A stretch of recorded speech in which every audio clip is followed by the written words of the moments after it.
డోర్నకల్ నియోజకవర్గంలో మైనార్టీ బాలికల సమస్యలను పరిష్కరించాలని విద్యార్థులు రోడ్డెక్కారు. డోర్నకల్ నియోజకవర్గంలో వరద బాధితులను పరామర్శించడానికి రోడ్డు మార్గంలో వస్తున్న రేవంత్ రెడ్డికి డోర్నకల్ పట్టణంలో వినతిపత్రం ఇవ్వాలనుకున్న విద్యార్థులకు నిరాశ మిగిలింది. స్థానిక అధికారులు ఒత్తిడి పెట్టడంతో వినతిపత్రం ఇవ్వకుండానే వెనుతిరిగారు. మైనార్టీ గురుకుల పాఠశాలలో సుమారు 480 మంది విద్యార్థులు చదువుకుంటున్నారని, గత 2 సంవత్సరాలుగా పాఠశాలల్లో అనేక సమస్యలతో విద్యార్థులు ఇబ్బందులను ఎదుర్కొంటున్నారని మైనార్టీ నాయకులు అఖిల్ పాషా తెలిపారు.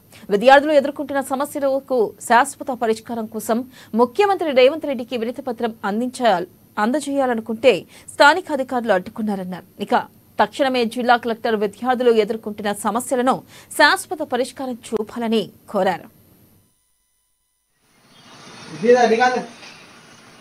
మైనార్టీ స్కూల్ బయట ఆగిన నీళ్లపైన సమస్యలపైన మళ్ళీ స్కూల్ ప్రిన్సిపాల్ తో పాటు పిల్లలు కూడా వినతి పత్రం ఇవ్వడానికి వచ్చినప్పుడు సీఎం గారు ఈ రోడ్ నుంచి వెళ్తున్నప్పుడు సార్ కి వినతి పత్రం ఇవ్వాలనే ఉద్దేశంతో రావడం జరిగింది. దాని కమిషనర్ గారు ఎంఆర్ఓ గారు వచ్చేసి వెనుకకు పంపించడం జరిగింది. కానీ ఇక్కడ ఉన్న నీళ్ల సమస్య అనేది వెనుక మైనార్టీ స్కూల్ పక్కన ఉన్న నీళ్లు ఆగి అంటే దుర్గంధం వచ్చేసి పాములు మళ్ళీ తేళ్లు మళ్ళీ దోమలతోటి ఇబ్బంది పడతారు.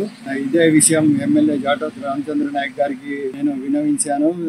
నా లెటర్ హెడ్ పైన సార్ కూడా జిల్లా కలెక్టర్ గారికి రాశారు. తక్షణమే ఏ చర్యలు తీసుకోండి అనేసి ఇప్పటిదాకా దానిపైన ఎటువంటి నిధులు మంజూరు కాలేదు. ఇప్పటిదాకా దానిపైన ఎటువంటి స్పందన లేదు. ప్రాబ్లం అనేది గత 2 సంవత్సరాల నుంచి కొనసాగుతుంది. ఇదే పిల్లలకి పోవడానికి వర్షం వచ్చినప్పుడు రోడ్డు కూడా సౌకర్యం ఉండదు లోనికి వెళ్ళడానికి. దానిపైన ప్రభుత్వం తరపు నుంచి వసతులు కల్పించాల్సిన వసతులు, road, side drainage, current 3 phase current కూడా లేదు. ఇక్కడ విద్యుత్ లైట్లు కూడా లేవు. నైట్ లో డ్యూటీ టీచర్స్ వస్తారు.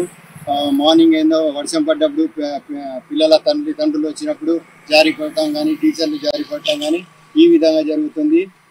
కమిషనర్ గారు కానివ్వండి, ఎంఆర్ఓ గారు కానివ్వండి, ఎవరైనా తాత్కాలికంగా వస్తారు.